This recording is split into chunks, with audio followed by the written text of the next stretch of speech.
찾으셨으면 같이 읽겠습니다. 예레미야 23장 5절 6절입니다. 나 여호와가 말하노라. 시작. 나 여호와가 말하노라. 보라, 때가 이르리니 내가 다윗에게 한 의로운 가지를 일으킬 것이라.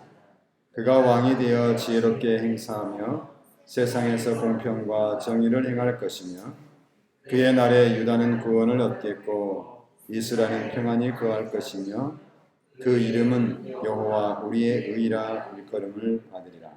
아멘. 한 말씀 더 찾습니다. 같은 예레미야 33장 16절에 있는 말씀입니다.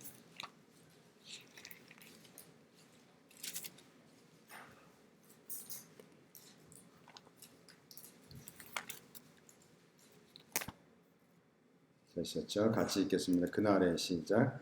그날에 유다가 구원을 얻겠고 예루살렘이 안연히 거할 것이며 그 성은 여호와 우리의 의라 일컬음을 입으리라.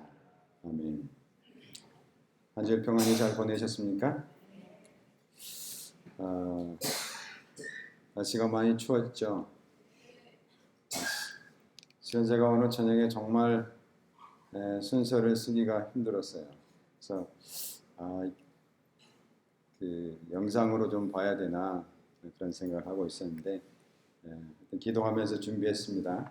그런데 저녁이 되면 기침을 하면 제가 막 계속 하기 때문에 혹시라도 기침을 많이 한다고 여러분들이 할 때라도 여러분 이해해 주시고 함께 좀 말씀을 드리면 좋겠습니다. 네, 오늘 우리가 함께 나눌 말씀은 뭐냐면 야훼 치드케누라고 하는 그런 이 여호와의 이름이에요. 그 이름은 뭐라 그랬냐면 여호와 우리의 의라 그렇게 말씀하고 있는 것을 볼 수 있습니다. 저희가 지금까지 이 하나님의 이름에 대해서 쭉 해왔는데 오늘이 몇 번째쯤 되냐면 18번째쯤 됩니다. 제가 올해 안에 이제 12월 마지막까지 해가지고 이 하나님의 이름에 대해서 마치고 다음에는 이제 다른 말씀을 가지고 함께 우리가 만날 수 있게 되기를 바랍니다. 그의 날에 유다는 구원을 얻겠고 이스라엘은 평안히 거할 것이며 그 이름은 여호와 우리의 의라 일컬음을 받으리라. 이 이름은 전 성경을 통틀어서 딱 2번 등장하게 되는데 그 2번 등장하는 것이 바로 이 예레미야서에서 나오고 있습니다. 야훼 치드케누라고 하는 이름 속에는 하나님께서 죄인들에게 계시하신 가장 감격적인 그런 진리가 들어 있습니다. 이 말씀을 해서 우리가 좀 깊이 생각해 보아야 하는 것입니다. 이 이름의 뜻이 여호와 우리의 의라 그렇게 이야기했어요. 하나님께서 이 이름을 이스라엘 백성에게 소개한 때가 언제였죠? 지금 예레미야서 이 초기 23장쯤 되면 언제쯤 되냐면 이스라엘 백성들이 이제 유다 왕국 말년이죠. 그러니까 곧 조금 있으면 한 10년 뒤면 이제 바벨론에게 잡혀가려고 하는 그런 때예요. 그때 예루살렘이 파괴되고 성전이 불타고 백성은 분산되고 반역과 죗값으로 이 바벨론에게 잡혀가기 한 10여 년 전쯤에 이 이름이 주어지고 있는 것을 볼 수 있고요. 또 이때쯤에 이제 북방 이스라엘이 포로로 잡혀가서 나라가 멸망한 지 약 100여 년이 지난 그때입니다. 그래서 이 북방 이스라엘을 통해서 이 남방 유다에 있는 이 백성들은 충분히 많은 것을 깨달았음에도 불구하고 그들은 그것을 깨닫지 못합니다. 여전히 그들은 북방 이스라엘의 백성들처럼 우상을 숭배하고 하나님으로부터 등을 돌리고 그리고 그들은 여전히 하나님의 말씀에 귀를 기울이지 않는 그런 시대입니다. 요시야 왕은 바로느고 공수의 손에 의해 죽임을 당했고요. 그 다음에 그 아들 여호아하스는 이제 바벨론의 꼭대각실에 있다가 3개월 왕을 치리하다 그만 폐위를 당하고 말지요. 그 다음에 이 다른 아들 이제 여호야김이 왕위를 올라오게 됐죠. 여호야김이 어떻게 합니까? 바벨론을 대항해서 배반을 하다가 그만 잡혀 죽고요. 그런 다음에 이제 다시 누가 자리에 올라와요? 시드기야가 이제 느부갓네살 왕의 그 허락을 입어서 왕이 오게 됩니다. 시드기야가. 이 시드기야가 올라오는데 그 원래 이름이 뭐냐면 마따니아예요. 마따니아. 여호와의 선물이라고 하는 그런 뜻을 가지고 있는 마따니아입니다. 그런데 이 바벨론 왕은 그의 이름을 뭘로 바꿨냐면 시드기야로 바꿨어요. 혹시 이 이름의 뜻을 아십니까? 시드기야. 야가 붙었죠, 뒤에가. 그죠? 이 우리 방금 나온 야훼 치드케노하고 비슷하죠? 시드기야 하죠? 여호와의라고 하는 그런 이름으로 이 느부갓네살 왕이 그 이름을 그렇게 바꿔줍니다. 여호와의 선물이 아니라 제발 좀 봐라. 하나님은 의시다. 라고 하는 의미를 가지고 어쩌면 바벨론 왕은 그렇게 해주었는지 모르겠습니다. 하나님은 이러한 시대의 에레미야를 통해서 당신의 백성이 이 세상의 폭군에 의해서 강제로 이렇게 명명한 의를 능가하는 메시아 임금의 선물이신 의를 바라보게 하고 있는 것입니다. 누구를 통해서요? 예레미야를 통해서. 하나님 예레미야를 통해서 당신의 백성이 이제 이 여호와의 우리의 의이신 그분을 바라보기를 원했어요. 그런데도 불구하고 그 백성들은 어떻게 해요? 하나님께로부터 등을 돌리고 이방 백성의 신을 쫓기에 정신이 없고 하나님의 심판은 점점 더 가까이 오고 그리고 무섭게 그들 주변에 쭉 하나님의 심판이 내리고 있었지만 유다는 여전히 죄악 속으로 깊이 달려내려가고 있는데 그 가속 페달을 놓지 않는 것입니다. 그리고 결국 구제불능에 빠지게 되었습니다. 이 믿음으로 말미암는 의의 부르심이 주어진 시간이 바로 이러한 시대였어요. 하나님의 경륜에 대한 또 다른 이 진실의 일명으로 이제 여호와 우리의 의의 하나님께 그들의 눈을 돌리도록 이 예레미야를 통해서 이야기해 주고 있는 것입니다. 분명 어떨 줄 알면서도요. 이 백성은 정말 한심하고 또 정말 여러 여건 속에서 허덕일 것이 분명함에도 불구하고 하나님께서는 어떤 이름을 주셨냐면 여호와 우리의 의. 곧 하나님의 관심은 오히려 그들의 영적인 것에 깊은 관심을 가지고 있었다고 하는 것입니다.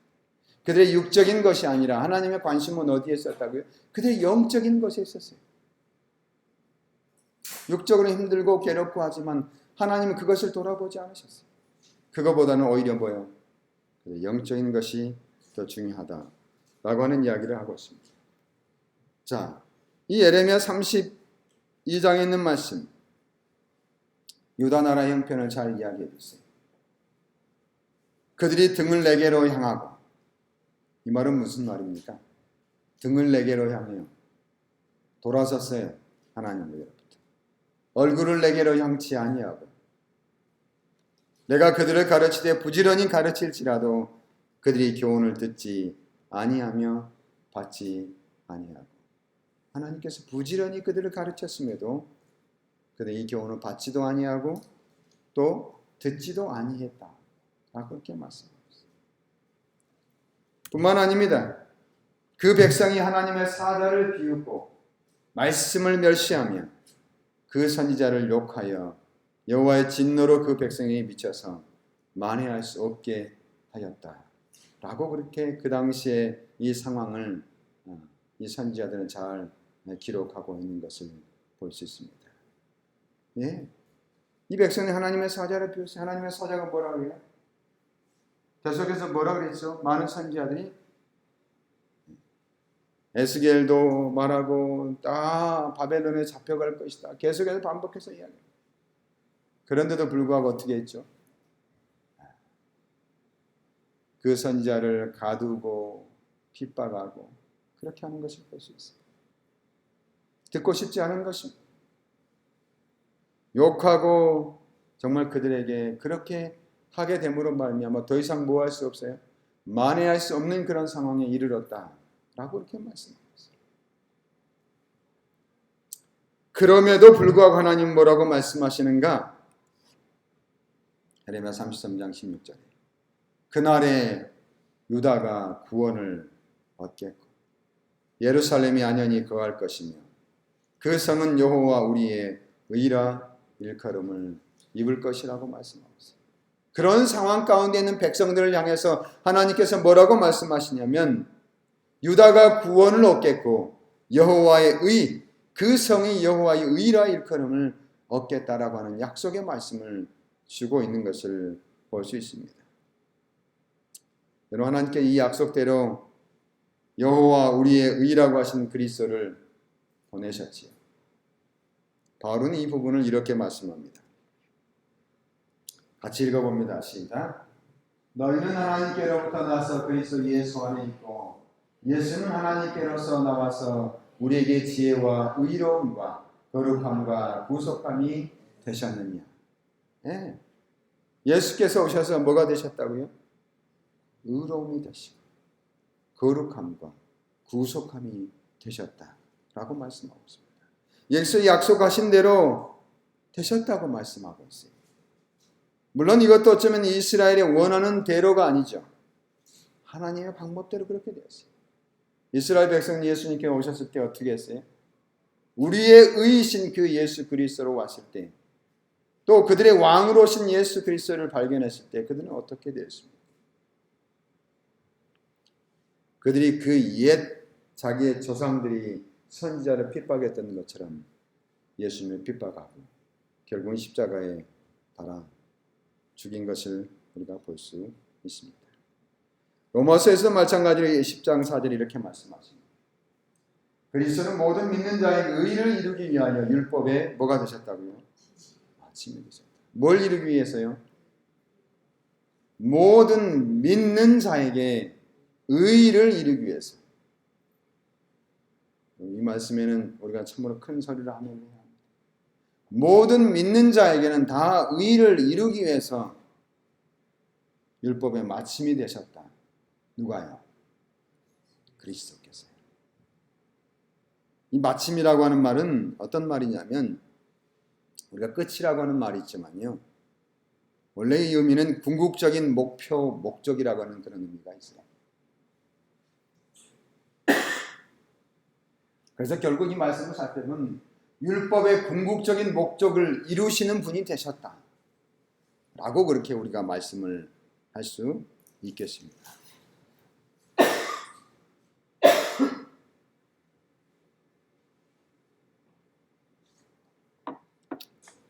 자, 그러면 우리가 이 야훼 치드케누라고 하는 그 말씀의 이름의 뜻이 뭔가 조금 더 깊이 살펴봐야 되겠죠. 네, 이 야훼 치드케누는 원래 어디서 왔냐면 히브리어 체덱이라고 하는 곳에서 왔어요. 치드케누 이렇게 하잖아요. 체덱이라고 하는 곳에서 왔는데 체덱이라고 하는 말은 곧고 정직함이라고 하는 그런 의미입니다. 또 직각이라고 하는 의미를 가지고 있어요. 그러면 직각이 무슨 말인지 아시죠? 직각. 어떤 게 직각이에요?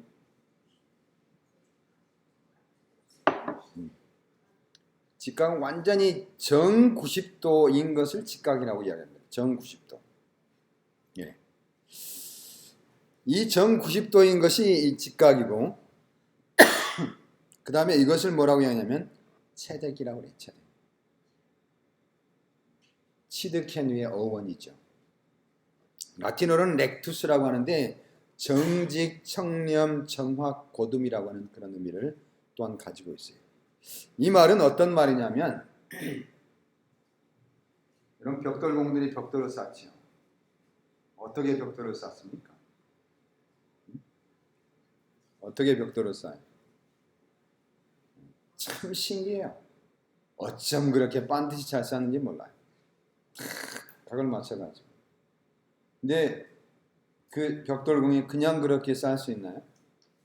뭘 해야 합니까? 뭘 먼저 내리냐면 그 사람들이 다림줄을 먼저 내, 다림줄. 쭉.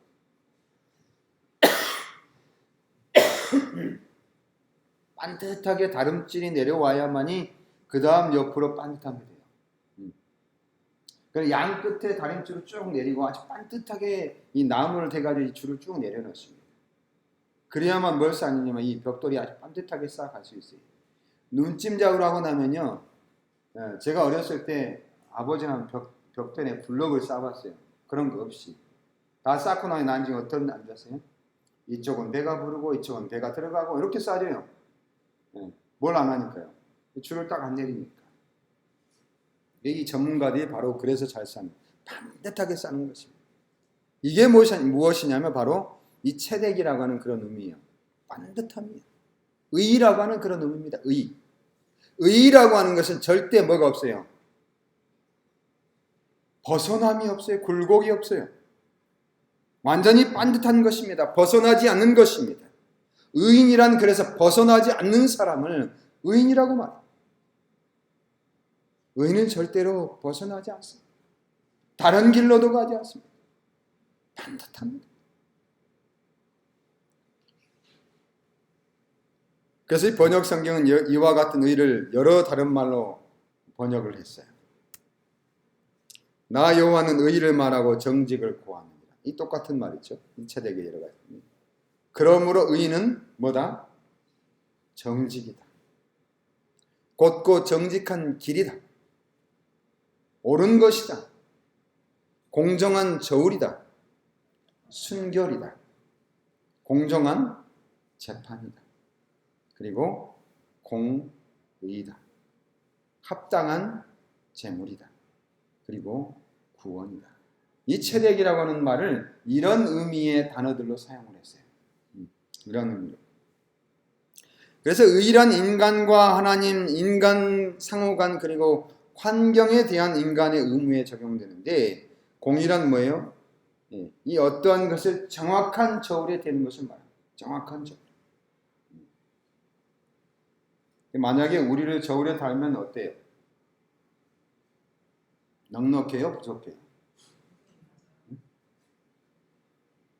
이 바벨론 왕 누가요? 벨사살이 메네메네 대겔 우바르시니. 그 무슨 말이었어요?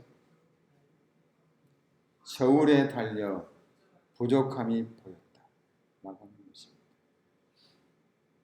벗어났다고 하는 것이에요.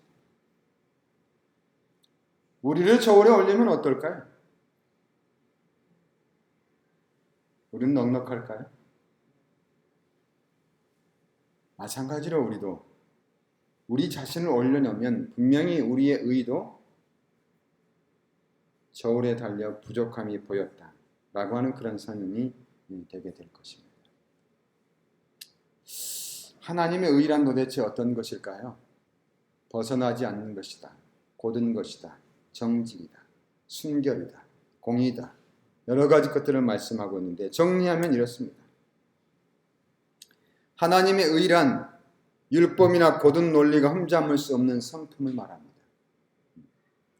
율법이 뭐예요? 흠을 잡을 수 없는 것이 뭐냐면 바로 의예요. 가장 좋은 하늘의 표준으로 따져도 거기에 추호의 이 착오나 오점이 없는 것이 뭐냐면 바로 의예요. 의는 하나님의 의로운 행적에 나타난 그분의 성품을 나타내요. 하나님의 성품이 바로 뭐냐면 의라고 하는 것입니다. 재판장이신 그의 판결은 의로우시기도 한데요. 그의 판결이 곧 의롭다 그렇게 했어요. 마지막 때 말이죠. 우리가 이제 다 구원받은 성도가 하늘에 올라가서 마지막 심판을 하고 그 다음에 누가요? 악인들이 다 멸망을 당할 때 뭐라고 외치죠? 하나님의 판결하심이 의로우시도다 라고 우리가 모두가 다 외칠 것이 아닙니다. 왜냐하면 그분의 이 의는, 그분의 판결은 정확하다고 합니다. 벗어남이 없어요. 예수께서는 그의 기도에서 아버지를 의로운 아버지로 이렇게 표현합니다. 요한복음 17장 25절에. 아버지가 어떤 분이시다? 의로우신 분이시다. 예수께서는 자신을 하나님의 심판대 앞에서 회개하는 죄인을 대표하는 의로운 대언자로 또한 자신을 묘사하셨어요. 예수님 자신이 어떤 분이시다? 의로우신 분이시다. 이런 하나님과는 달리 인간은 어떻습니까? 인간은 의로움을 찾아볼 수가 없어요. 가진 것도 없어요. 바울은 이러한 상태를 이 로마서 3장 10절에서 뭐라고 말씀하냐면 의인은 없나니 하나도 없다. 이것은 복음이 없는 인류에게는 어떠한 희망도 있을 수 없다고 하는 그런 메시지를 전해주고 있습니다. 자기가 소유하지 않으면 안 되는 그 의를 자신의 힘으로는 뭐 할 수 없어요. 얻을 수가 없는 거예요. 내가 분명히 뭘 가지고 있어야 되는데 의로움을 가지고 있어야 되는데 내 힘으로는 의로움을 가질 수가 있어요? 없어요? 없다고 하는 것입니다. 절대로 가질 수가 없다고 하는 것입니다. 인류가 이 죄를 범한 그 이후로부터 시작해서 지금까지 인간은 절대로 하나님의 이상에 도달하지 못했습니다. 바꿔 말하면 의로운 사람이 없었다고 하는 것입니다.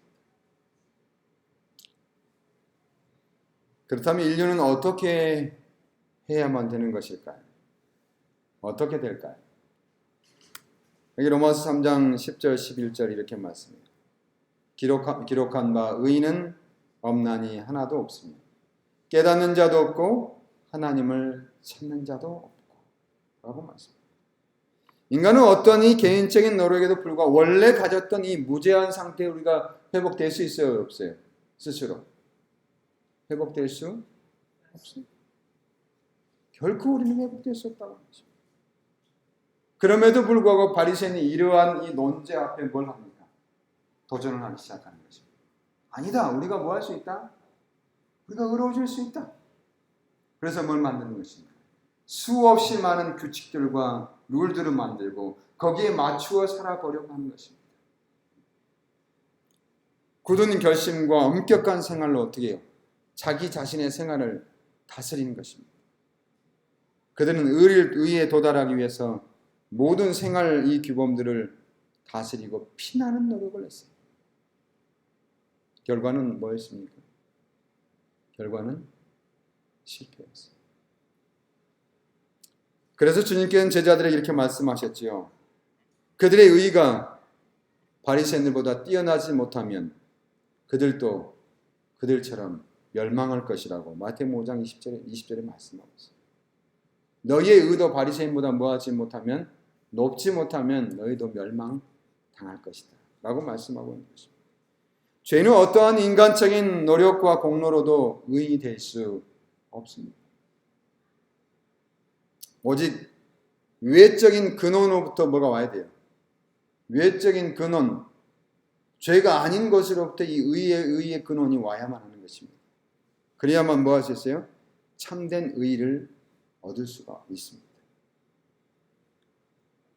예를 들어서 우리가 참 이렇게 이 죄인이라고 한다면 이 죄인이 스스로는 뭐 할 수 없어요? 죄인을 구원을 할 수 없어요. 감옥에 갇혀 있는 사람, 저기 이 밑바닥 깊은 곳에 갇혀 있는 사람은 스스로 뭐 할 수 없어요. 스스로 거기서 빠져나올 수가 없어요. 어떻게 해줘야 되는 겁니까? 네.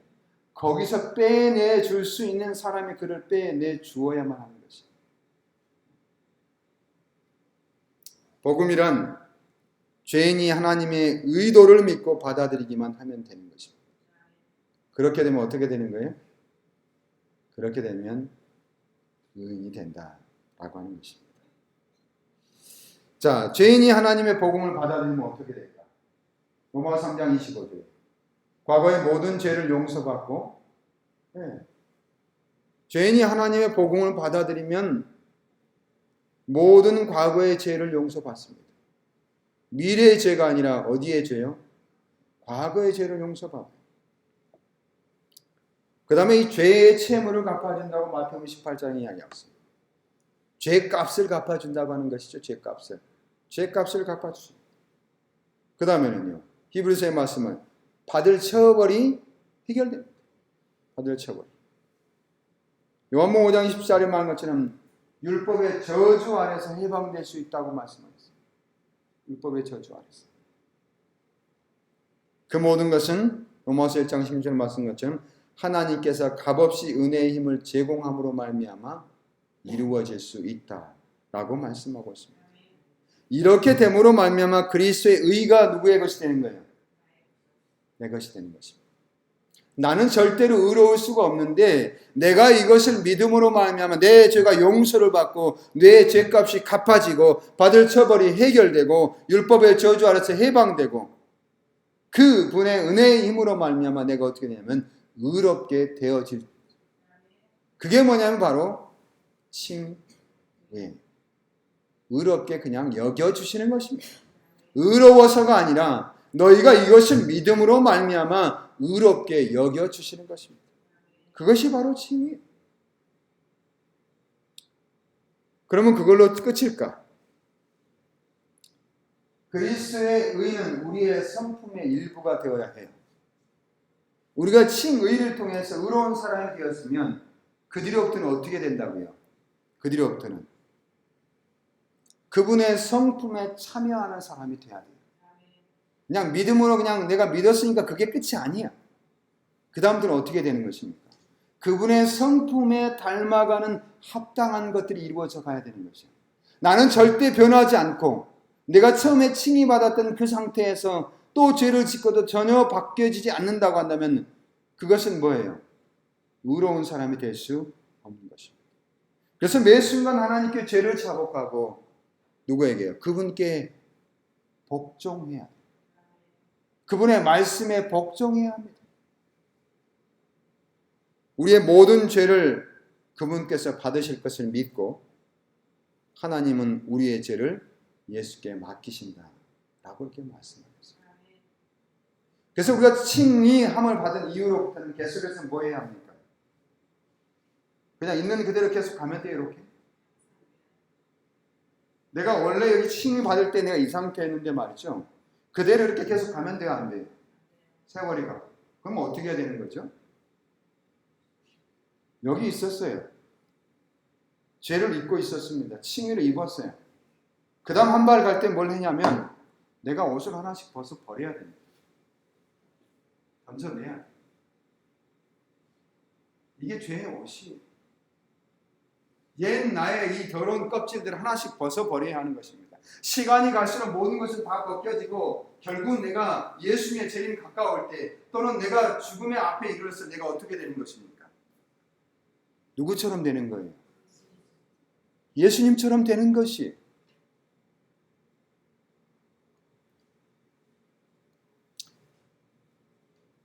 그렇게 해야만 결국 우리가 어떤 사람이 의로운 사람이 되는 것입니다.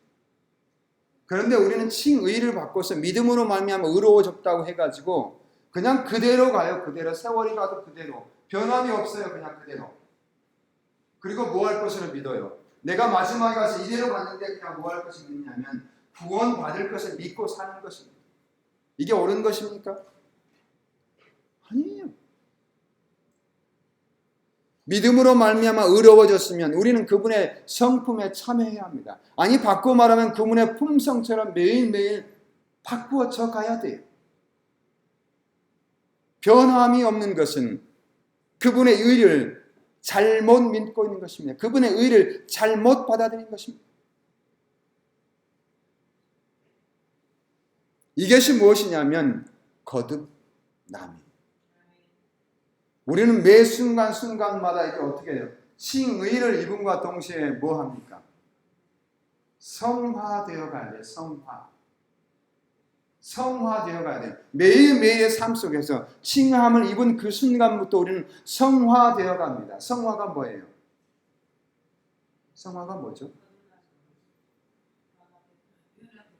그리스도처럼 되어 간다고 하는 것입니다. 그리스도처럼 되어 가는 것이 뭐냐면 성화예요. 그 성화는 어떻게 이루어지냐면 내가 칭함을 입은 그 순간부터 매일 거듭남으로 말미암아 내가 성화되어져 가는 것입니다. 옛것을 하나씩 버리고 또 하나를 버리고 더 이상 버릴 것이 없을 때까지 내가 거듭나는 것이, 그것이 바로 성화예요.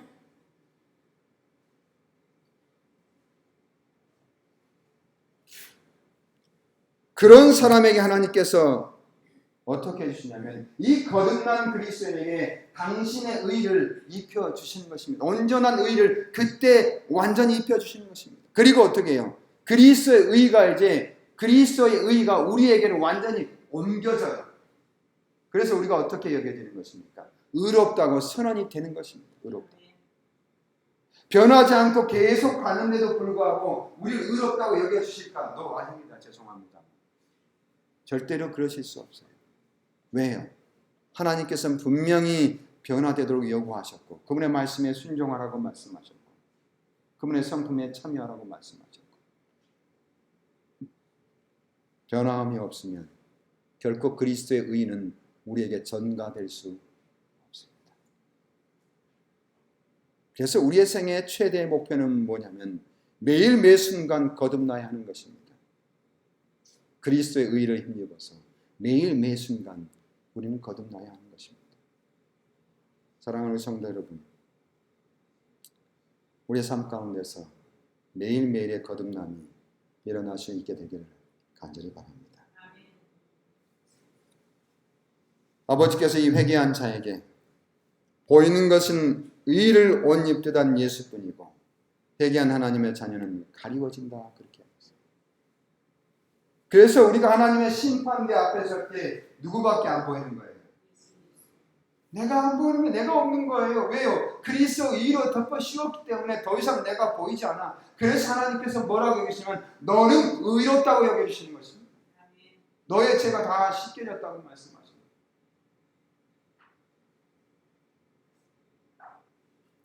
그런데 많은 그리스도인들이 가만히 있으면 될 걸로 생각합니다.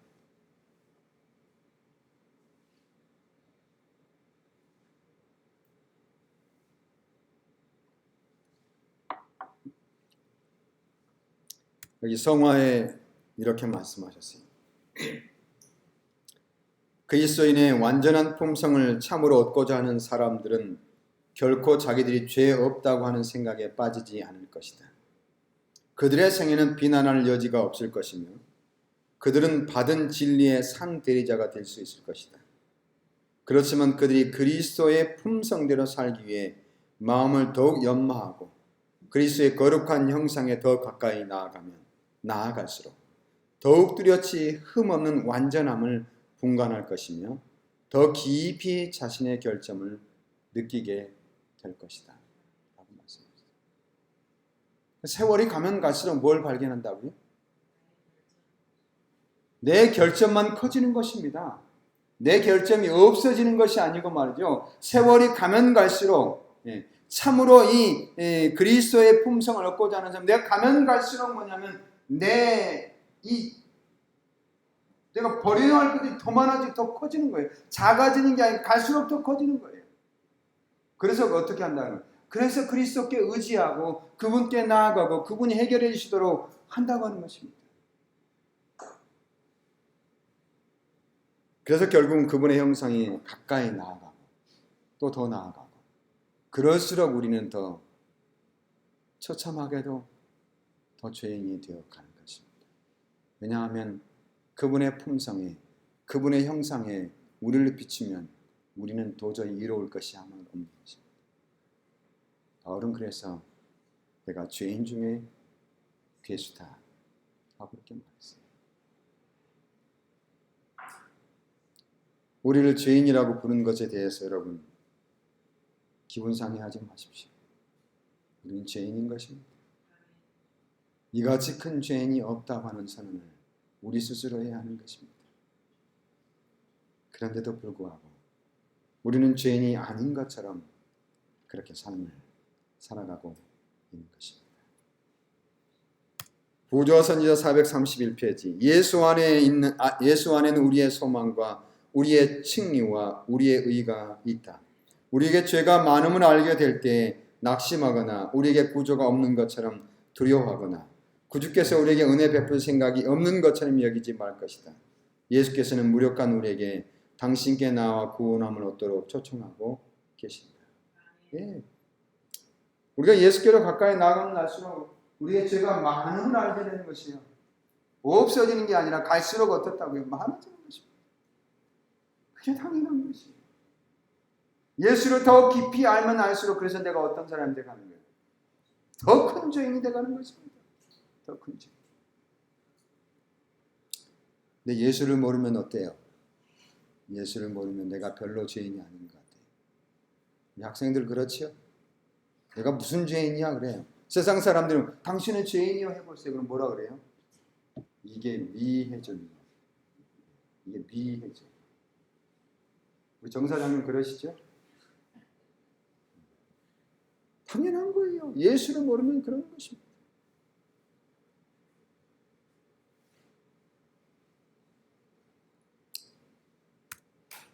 회개한 죄인이 하나님 앞에서 죄를 뉘우치고도 그리스도의 속죄가 그를 위한 것임을 깨닫고 이 속죄를 이 생과 내생의 유일한 소망으로 받아들일 때 그의 죄가 용서를 받는다. 이것이 믿음으로 말미암는 칭의이다. 모든 믿는 영혼은 자신의 뜻을 전적으로 하나님의 뜻에 일치시키고 회개와 뉘우침의 상태를 계속 유지하고 구속자의 속죄의 공로를 믿는 믿음을 나타내요. 능력에서 능력으로, 영광에서 영광으로 전진해야 한다. 모든 믿는 영혼은 자신의 뜻을 전적으로 하나님의 뜻에 일치시키기 위해서 노력한다. 늘 이것이 하나님의 뜻에 맞는가 살펴보라고 하는 것이죠. 우리의 선택이 정말 하나님의 뜻에 옳은 것일까? 내 생각이 아니라 정말 하나님의 뜻에 옳은 것일까? 그런 것일까? 그것이 바로 우리의 선택이 되어야 한다고 하는 것입니다. 어떤 분이 그렇게 말씀하시더라고요. 두 가지 중에 어떤 걸 선택할 때 하나님의 것과 내 것을 선택할 때 하나님의 것을 선택하는 아주 간단한 방법을 이야기해 줬어요. 뭘까요? 이게 하나님의 것이고 말이죠. 이게 이제 내가 원하는 것이야. 두 가지가 있는데 어떤 것을 선택해야 하는데 하나님의 뜻을 쫓고자 하면 어떤 것을 하면 돼요? 둘 중에 하나 잡는데 내가 손해보는 쪽을 잡는 것이 바로 뭐냐면 하나님의 뜻이라고 생각하면 된다는 것이죠. 내가 손해보는 건 말이죠. 내가 손해보는 것이 뭐냐면 하나님을 위하는 것이 하나님의 뜻이시는 따지고 참 그 말도 일리가 있더라고요. 내가 이익은 뭐예요? 내가 이익이 되는 건 뭐예요? 가만 살펴보면 하나님의 뜻은 아니에요. 내가 이익을 보기 때문에. 혹 여러분들이 그렇게 하나님의 뜻과 내 뜻에서 혼란스러울 때 그렇게 선택하는 것도 때로는 옳은 것이다 라고 이렇게 생각해 볼 수 있겠습니다. 회개한 죄인을 하나님께 간합되게 해주고 그의 칭의를 이루어 주는 것은 그리스도의 의입니다. 그의 생애가 아무리 죄악적이었을지라도 예수님을 개인의 구주로 믿으면 그는 그리스도에 입혀주는 의의 흠없는 예복을 입고 하나님 앞에 서게 됩니다. 사랑하는 성도 여러분, 이 그리스도의 의의 옷을 입으시게 되길 간절히 바랍니다. 매일 매 순간 우리의 삶의 변화를 통해서 우리는 분명히 이 옷을 입고 있는지 우리 자신을 점검해보고 살펴봐야 할 것입니다. 그리고 결국 그날에 우리가 주님 앞에 설 때 우리는 그 예복을 입고 있는지 그렇지 않는지를 가지고 판별하게 될 것입니다. 마태복음 그렇게 하셨습니다. 혼인잔치에 손님들이 다 있는데 예복을 입지 않는 손님이 들어왔을 때 했던 왕의 선택을 여러분들은 아시고 계십니다. 그 사람은 어떻게 됐습니까? 밖에 쫓겨내어 슬피 이를 갈며 갈미 있으리라 라고 그렇게 말씀하셨습니다. 마지막 말씀입니다. 구주께서 대관식 날에 그는 점이나 흠을 지닌 사람은 어떤 사람도 당신의 사람으로 인정하지 않을 것이다. 참 이 말씀을 보면 그러니까 뭐가 생각나죠? 채택이 생각나죠.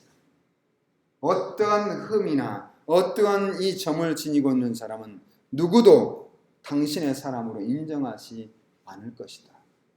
말 그대로 지들 느낍니다. 채택. 정확함, 정직함, 고듬, 직각. 그러나 당신의 신실한 자들에게는 불멸의 영광으로 빛나는 면류관을 주실 것이다. 예수께서 자신들을 다시는 것을 원치 않던 사람들은 구원받은 무리들이 그리스도를 호위하고 있는 광경을 볼 것이다. 각 사람은 여호와 우리의 의라는 표식을 지니고 있을 것이다. 그들은 가시 면류관을 쓰셨던 그 머리에 영광의 왕관이 씌워진 것을 볼 것이다. 라고 리비안 헤럴드에 말씀하고 있습니다. 사랑하는 우리 성도 여러분, 여호와 우리의 의, 예레미야에서 말씀하신 그 말씀은 분명히 예수 그리스도를 지칭하고 있습니다. 구주를 의지하지 않고서는 결코 우리가 그 의를 얻을 수가 없다고 하는 것을 말씀해 주고 있습니다. 참으로 연약해져 가는 이때에 우리가 더 담대하게 그리고 강하게 악을 대항하고 하나님의 법과 반대되는 것들에 대해서는 돌아서며 그리스도의 의가 우리에게 입혀지도록 해야 할 것입니다. 사랑하는 성도 여러분, 이 저녁 다시 한번 그리스도의 의가 내게 입혀져 있는지 살펴보시고 또 한 발 더 가까이 주님께 나아감으로 말미암아 여전히 그 그리스도의 의의 옷이 우리에게 입혀져 있는 그런 성도들이 되시게 되기를 간절히 바랍니다. 하나님의 은혜가 우리 모든 성도들에게 함께 하시기를 간절히 바라면서 말씀 마치겠습니다. 기도하겠습니다.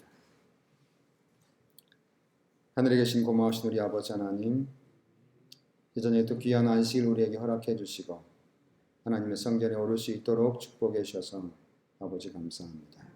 주님,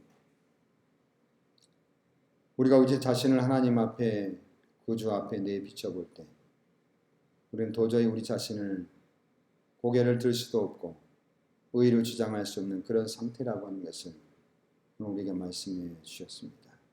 주님, 우리가 주님을 의지하게 도와주시고 온전히 그리스도로 말미암아 의롭게 여겨지는 그런 주의 백성들이 될 수 있도록 아버지 축복하여 주시옵소서. 한 사람도 낙오됨이 없이 그분의 다시 이 땅에 오실 때 그분 앞에 온전한 의의 옷을 입고 설 수 있는 하나님 백성들이 될 수 있도록 아버지 축복하여 주시옵소서. 하나님께서 약속하신 또 거룩한 안식입니다. 좀 이날을 우리가 거룩하게 구별할 뿐만 아니라 하나님을 만나는 귀한 안식이 될 수 있도록 주여 인도하여 주시옵소서. 예수님의 이름으로 간절히 기도합니다.